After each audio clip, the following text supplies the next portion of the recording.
CMR shopping mall ఆడి శ్రావణం అతిపెద్ద KG sale up to 61% offer 1+1 combo offer. So ఇప్పుడే shopping చేయండి.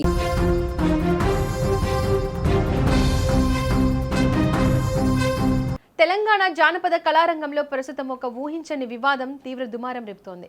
యూట్యూబ్లో జానపద పాటలతో మిలియన్ల కొద్ది వ్యూస్, లక్షలాది మంది అభిమానులను సంపాదించుకున్న popular folk actors Eshwar Sai, Madhuri Rathod ఇప్పుడు సరికొత్త వివాదంలో చిక్కుకున్నారు. హైదరాబాద్లోని ఒక అపార్ట్మెంట్లో వీరిద్దరు కలిసి ఉండగా శివసాయి భార్య స్వయంగా వారిని రెడ్ హ్యాండెడ్గా పట్టుకున్నట్లు చెబుతున్న దృశ్యాలు నెట్టింట విపరీతంగా వైరల్ అవుతున్నాయి. అర్ధరాత్రి వేళ మరో యువతితో కలిసి అక్కడికి చేరుకున్న భార్య తన మొబైల్లో వీడియో రికార్డ్ చేస్తూ నిలదీసిన వ్యవహారం ఇప్పుడు సోషల్ మీడియాలో హాట్ టాపిక్ గా మారింది.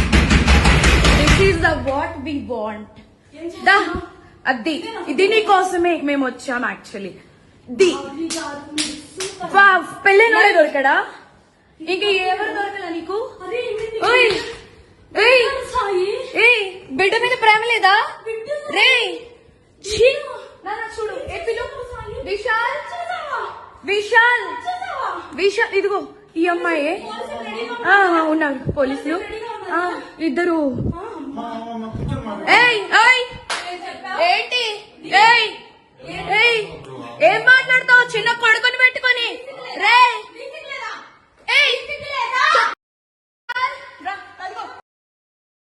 ఇదిగో ఈ కొడుకుని వదిలేసి చెప్తున్నాడే ఏంట్రా? ఏంట్రా? ఇదిగో ఈడ అసిస్టెంట్, ఈయనే అసిస్టెంట్.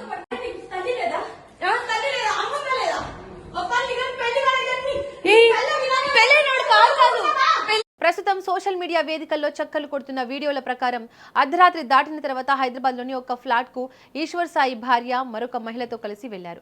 తలుపు తీయగానే లోపల ఈశ్వర్ సాయి, మాధురి రాథోడ్ ఉన్నట్లు వీడియోలో కనిపిస్తోంది. ఆ సమయంలో భార్య తీవ్ర ఆవేదనతో, ఆగ్రహంతో వారిని నిలదీయడం ప్రారంభించింది. తన సంసారాన్ని, కుటుంబాన్ని కాదని ఇక్కడ ఏం చేస్తున్నారంటూ ప్రశ్నించడం, దానికి సంబంధించిన దృశ్యాలను అక్కడే ఉన్న యువతి మొబైల్లో రికార్డ్ చేయడం ఆ వీడియోలో కనిపిస్తోంది. ఎదురుగా ఉన్న ఈశ్వర్ సాయి, మాధురి రాథోడ్ కూడా షాక్ కు గురై కెమెరాను అడ్డుకునే ప్రయత్నం చేయడం, వాగ్వాదానికి దిగడం లాంటి సన్నివేశాలు ఆ ఫుటేజ్ లో స్పష్టంగా కనిపిస్తున్నాయి. ఈ దృశ్యాలు బయటకు రావడంతో ఫోక్ మ్యూజిక్ సర్కిల్స్ తో పాటు నెటిజన్లలో ఒక్కసారిగా తీవ్ర చర్చ మొదలైంది. నిజానికి తెలంగాణ జానపద పాటల ప్రపంచంలో ఈశ్వర్ సాయి, మాధురి రాథోడ్ జోడికి ప్రత్యేకమైన క్రేజ్ ఉంది. వీరిద్దరి కాంబినేషన్ లో వచ్చిన ఎన్నో పాటలు యూట్యూబ్ లో ట్రెండింగ్ గా నిలిచాయి. సన్న సన్న బియ్యమే, సిటీ చీర, ప్రమీల, రావే లక్ష్మి, కళ్యాణి జర రావే వంటి జానపద గీతాల్లో వీరిద్దరి స్క్రీన్ కెమిస్ట్రీ, డాన్స్ మూమెంట్స్ ప్రేక్షకులను ఎంతగానో ఆకట్టుకున్నాయి. పాటల్లో రొమాంటిక్ జోడిగా కనిపించి లక్షలాది వ్యూస్ రాబట్టిన ఈ జంట నిజ జీవితంలో ఇలాంటి వ్యక్తిగత వివాదాల వల్ల వార్తల్లోకి రావడం అభిమానులను తీవ్ర ఆశ్చర్యానికి గురిచేస్తోంది. మరోవైపు మాధురి రాథోడ్ కేవలం జానపద పాటలకే పరిమితం కాకుండా బుల్లితెరపై పాపులర్ డాన్స్ రియాలిటీ షో D20లో వైల్డ్ కార్డ్ ఎంట్రీ ఇచ్చి తన టాలెంట్ ను నిరూపించుకుంది. తనదైన స్టెప్పులు, గ్రేస్తో జడ్జీల ప్రశంసలు అందుకోవడమే కాకుండా బుల్లితెర వీక్షకుల్లో తనకంటూ ఒక ప్రత్యేకమైన గుర్తింపును, క్రేజ్ ను సొంతం చేసుకుంది. అటు ఢీ వేదికపై డాన్సర్ గా, ఇటు జానపద ఆల్బమ్స్ లో లీడ్ యాక్టర్ గా కెరీర్ లో మంచి దశలో ఉన్న సమయంలో ఇలాంటి ఒక సంచలన వీడియో బయటకు రావడం మరింత చర్చనీయాంశంగా మారింది. కళారంగంలో రాణిస్తూ మంచి పేరు తెచ్చుకున్న ఆర్టిస్టులు ఇలాంటి వ్యక్తిగత, కుటుంబ వివాదాల వల్ల వార్తల్లోకి రావడం ఎప్పుడు చర్చకు దారితీస్తుంటుంది. భార్య చేస్తున్న ఆరోపణలు, అర్ధరాత్రి జరిగిన గొడవ వీడియోలు సోషల్ మీడియాలో జోరుగా తిరుగుతున్నాయి. అయితే ఈ కథనం ప్రకారం పూర్తిగా సోషల్ మీడియాలో వైరల్ అవుతున్న వీడియోలు బయటకు వచ్చిన ప్రాథమిక సమాచారం ఆధారంగా మాత్రమే రూపొందించడం జరిగింది. ఈ ఘటనపై సంబంధిత నటీనటులైన ఈశ్వర్ సాయి గానీ, మాధురి రాథోడ్ కానీ ఇంకా అధికారికంగా ఎలాంటి స్పష్టత ఇవ్వలేదు. అలాగే దీనిపై చట్టపరమైన లేదా పోలీసుల విచారణ పూర్తయితే మరిన్ని వివరాలు వెల్లడి కావాల్సి ఉంది. శరణ్య, నేను ఈశ్వర్ సాయిల కో క్యారెక్టర్, ఈశ్వర్ సాయి వైఫ్ని. బేసిక్గా నా హస్బెండ్ నార్మల్గా అయితే మాత్రం మా రిలేషన్ 7 years బట్టి ఎప్పుడు ఎలాంటి డిస్టర్బెన్స్ అయితే లేదు. ట్రూత్గా చెప్పాలంటే నా హస్బెండ్లో నేను ఈ 7 సంవత్సరాలు ఒక్కసారి కూడా నేను ఎప్పుడు ఇలాంటి పొరపాట్లు ఎప్పుడు చూడలేదు. టెక్స్టులు, మెసేజ్లు నా దగ్గర ప్రూఫ్లు ఉన్నాయి.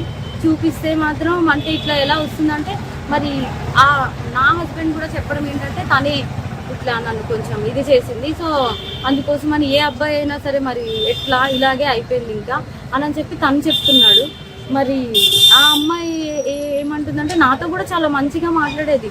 సో నేను లాస్ట్ టైం సూసైడ్ చేసుకోవడానికి వెళ్ళాను అనమాట. ఇట్లా ఈ అమ్మాయి విషయంలోనే కొంచెం నాకేదో కొంచెం నెగిటివ్ వైబ్ వచ్చి సో నేను బయటికి అంటే నేను సూసైడ్ చేసుకోవడం వరకు వెళ్ళిపోయాను. నేను నాకు బాబు ఉన్నాడు, బాబుని తీసుకొని సూసైడ్ చేసుకోవడానికి వరకు వెళ్ళిపోతే ఆ అమ్మాయి నా కోసం ఫుల్గా అంటే ఎక్కడ ఇది బాగా స్ప్రెడ్ అయిపోతుందా ఏంటి అనుకుందో ఏమో తెలియదు, కానీ కంటిన్యూగా నన్ను ఫాలోఅప్ చేస్తూ ఎక్కడున్నావు ఏమైంది, నాకు అప్పుడు కూడా ఏం డౌట్ రాలేదు. తర్వాత చూస్తే మెసేజ్లు ఇవి అవి అన్నీ చూస్తే ఇలా రావాలి, మీ అన్న రావాలి. మెయిన్ వాళ్ళిద్దరికి కలిపి ఒక ఆయన ఉన్నాడు, ఆయన రిత్విక్ అని చెప్పి, వాళ్ళిద్దరు మీడియేటర్, అబ్బాయి పర్సనల్ అసిస్టెంట్ ఇద్దరికి. సో అసలు ఆ అబ్బాయి ఫోన్లో ఎన్ని టెక్స్టులు ఇవన్నీ బ్యాకప్ చేసి చూస్తే అసలు చాలా ఇదిగా ఉంది. సో నేనైతే మాత్రం కోరుకునేది ఏంటంటే, నా హస్బెండ్ అయితే తప్పైపోయింది, నాకు ఒక ఛాన్స్ అయితే ఇవ్వు అని చెప్పి ఆయన చెప్తున్నారు. కానీ ఆ అమ్మాయి నుండి ఎప్పుడు నేను ఏం ఫేస్ చేస్తానో తెలీదు. కానీ ఎందుకంటే ఇప్పుడు నాలాంటి అమ్మాయికి అంతమంది ఫాలోవర్స్ ఉండి, పైగా నాతో ఇంత మంచిగా ఉండి ఇంత చేసిందంటే వాళ్ళ అమ్మగారు రికార్డు కూడా ఉంది. నేను పొద్దున్న వాళ్ళ అమ్మగారికి ఫోన్ చేసి అడిగితే మా అమ్మాయి అంతే అలాగే చేస్తుంది అని చెప్పి అంటుంది. నా దగ్గర రికార్డు ఉంది. ఫోన్ స్విచ్ ఆఫ్ అయ్యేటప్పటికి నా దగ్గర ప్రూఫ్ లేకుండా ఉంది, ఆన్ చేస్తే అది కూడా ఇస్తాను.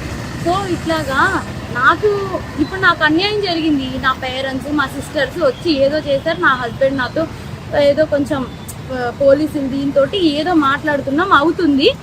ఇప్పుడు నాలాంటి అమ్మాయి ఒకవేళ వేరే ఒక అమ్మాయి ఎవరైనా దొరికింది అనుకోండి, అమ్మాయి ఇదే స్ట్రెస్ తట్టుకోలేక ఎంత ప్రాబ్లం.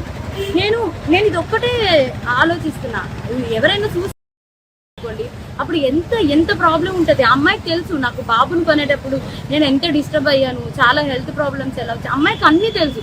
ఒక ఆడపిల్ల అయ్యి ఇంకో ఆడపిల్లకి అంత త్వరగా ఎలా మోసం చేస్తుంది? అది కూడా నా పక్కనే ఉండి మళ్ళీ ఈశ్వర్ నిన్ను మోసం చేయట్లేదు.